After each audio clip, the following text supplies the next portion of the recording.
G'day guys, welcome back to Mud Rats Hunting and Outdoors. In this vid, I'll be showing you the results of my 168 grain Hornardy Amax load build-ups. This will be part 6 of my long-range precision reloading guide.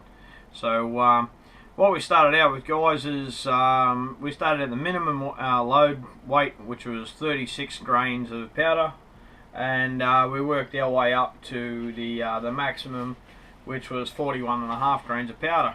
And we shot these in half grain increments. And anyway, guys, so I'll show you a little bit of a video of me doing some shooting up at the range. Didn't get any footage of the targets being hit, purely because the memory card in the camera was too small at the end of the day to try and get that last bit of footage on shooting some of the groups.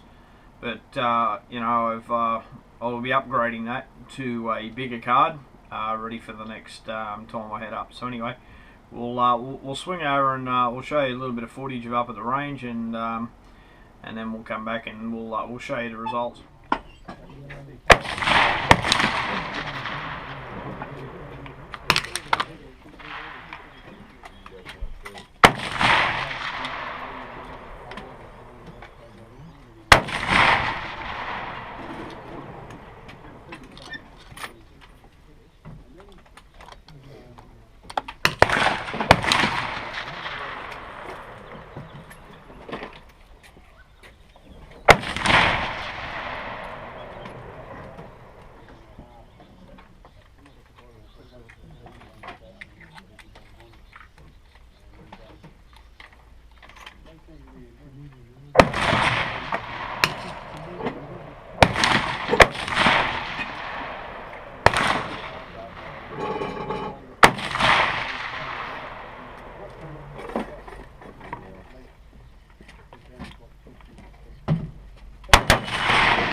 How do you know if it's 30?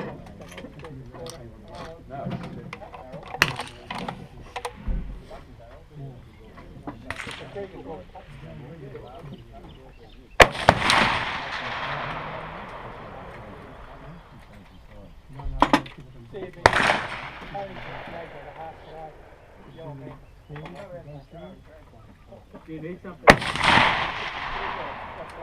Help yourself, just in the top parcel.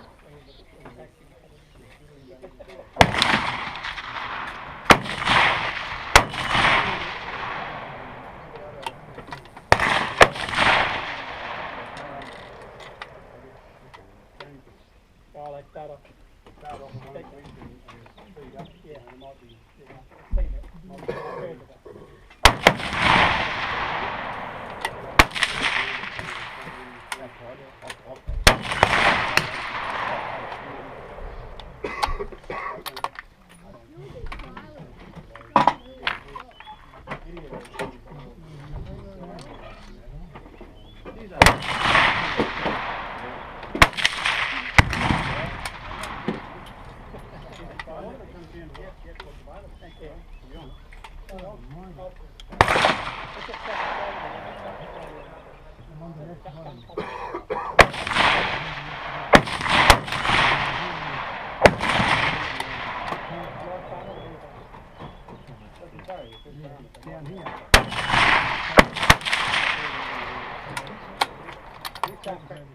Yeah, welcome back, guys. Well, that was me up at the range shooting some of the groups, and now we'll go through some of the results and show you what we ended up with. As I said, we started out at 36 grains of powder, which was the minimum weight, and we worked our way up to 41.5 grains, checking for, as you would have seen in the video, I was checking for pressure signs along the way. So this is our first group. What we have here, this was at 36 grains, and initially I was shooting the first two shots off the paper, and then the next three. And then I thought, no, bugger it, I want to see where my first cold ball shot is going to be landing. So after I did the second group, the third group at 37.5, I went over to the fourth group, which was my best group of the day. Only I fired the first two shots, and as you can see, they grouped pretty closely together. And then I had a change in wind conditions, and shot another two exactly the same as the first two. So I never got to see what that grouping was. But as I could tell, 37.5 grains was around about the between 36.5 to 37.5 grains in that area was going to be where I had my most accuracy. As you can see, we're a little bit spread here, a little bit more spread there. It's starting to tighten up. That group there at 36.5 is not much under a half minute of angle group. So where this is coming down to more the grouping we want, about around about the quarter of inch to eighth of an inch group. But that's the first light. As we stepped up to 38, that was the first cold bore shot, and as you can see, it's starting to open up a little bit more, and then it's sort of starting to tighten up a little bit more again at 38.5. Then it's starting to spread again at 39. And again at 39.5, so we sort of had a little bit of inconsistencies there on that. Then we went to 40 grains, which it was sort of starting to string in a line. So as you can see, it's starting to open up a bit. So we had our sort of best, our best of the day was at 37.5 grains. So anyway, I've gone ahead now, and I'm going to load up another lot of projectiles at starting at 37.2 grains, and I'm going to work it up to around about 37.8 grains of powder in 1 grain increments, and we'll see how we go from that. So anyway guys, it's getting there. We've sort of got a good bit of data. Just got to go back up the range again now, and then fine tune that and find the pet load for the rifle. So the next lot I'll be doing will be 5-shot groups. Now that we've got our tighter group, I'll change up to 5-shot groups, just so I can see what the grouping's doing as the barrel starts to heat up as well. And we'll pick the best from that, and that's what we'll stick with from now and then down the track. So alright guys, we'll catch you on the in the next part of the vid, and we'll talk about what's happening. G'day guys. Well, we just finished loading up those 5 rounds of each weight, starting out at 37.2 all the way up to 37.8 grains. And I'll cross over to some video footage up at the range here in a minute, shooting some groups and whatnot, and we'll show you how we went. So I've also got some footage of some groups hitting paper, so I got a bigger memory card for the camera, and we'll cross over and show you that, and then we'll come back, we'll talk about the results. Top right.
That high, that 3 is high, because I shoot out to 350 metres with it. What target are we going for here?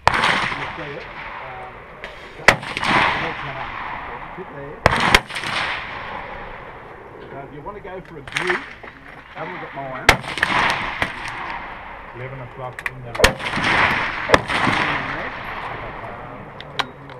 Right.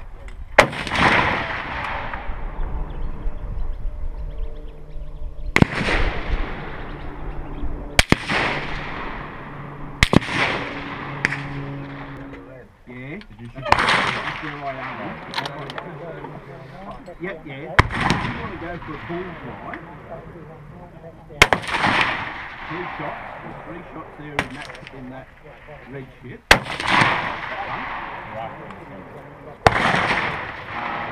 How high is it? Oh, no.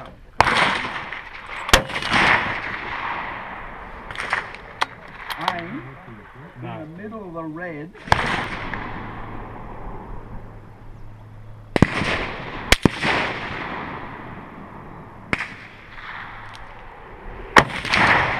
Yeah, at the bottom red.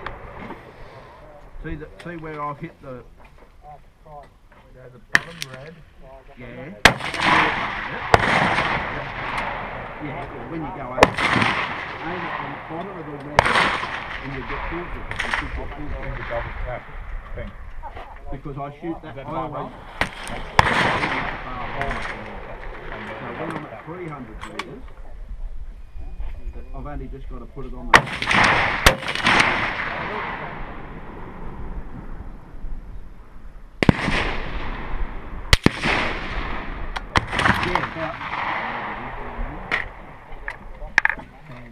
Okay guys, as you can see, that 37.6 grains of powder was right on the money. I was pretty lucky to actually video that group. That group was the best group of the day, so I was pretty lucky to capture that. But anyway, we'll switch over and I'll show you the results of where we started off with and what we ended up with. So here we have the first group, and the reason why I wanted to shoot a 5-shot group is so I can track my first cold ball shot on each group and see where it's hitting, and also to find out how the rifle is going to shoot with each group as the barrel started to heat up. So anyway, as you'll notice in a pretty typical sort of fashion throughout these groups, the first shots were always a little bit high, so the cold ball shot was shooting high. So we started off with there, we had probably about a 3/4 of an inch group on the first, that wasn't too bad. Probably the same here on the second at 37.3, and again shooting high again for the first cold ball shot, again here at 37.4, starting to you know, it was grouping around about that same area for 37.4, again 37.5, shooting a little bit higher for the first group. Had a little bit of a one there where I pulled that shot, that wasn't shooting too bad though, but yeah, we'll switch over to 37.6. That was the group that you would have been shooting there in the video up at the range there. Now that group, guys, is just on a 1/4 of an inch group, minus the cold ball shot. So if you take away the cold ball shot, that's 4 shots inside of a 1/4 of an inch. So that's more than sufficient for what we're aiming for with these loads. I could play around and get that in down to an 1/8 of an inch just by playing around with my case overall length, but I'm not going to worry about that too much. That's pretty much along the lines of what I wanted to get. 1/4 inch or less is quite sufficient. So, and also the great thing too is I found out that my rifle tends to shoot these projectiles a little bit high on the cold ball shot, so now I know what to account for that in my ballistics charts as well. So quite good data. The next thing I'll do now is I'll now go and load up. This is what the load I'll be loading forever and a day from now on in. So now what I'll do is I'll go through and I'll shoot a 5-shot string through a cronny now and take the average of what these projectiles are coming out the muzzle at, and that way I can build a drop chart off that. Couldn't really use the cronny up there on the day. There's just too much. It was just too hectic. There was way too many people up in the range. So, But anyways, we'll find a quieter day where we can set the cronny up and go and track some speeds with these guys. But as you can see, at 37.7, when we stepped up to that, they were sort of starting to go all over the place. Same thing here again at 38. I had a separate target for 38, but I thought, bugger it, I'll save that target for another day, and I'll just shoot the last string on there, knowing that they were sort of starting to spread. I knew these guys were going to start spreading out a bit more. So all in all, we got the data that we needed, and now that's what we're going to stick with. So pretty happy with that. Alright guys, as always, if you like what you see, don't forget to like, favourite, subscribe, share with your friends on social media, and you know, it drives me to keep making more videos. And you know, the more you guys like, the more you guys subscribe, the more I keep making. So anyways, until next time guys, safe and happy hunting.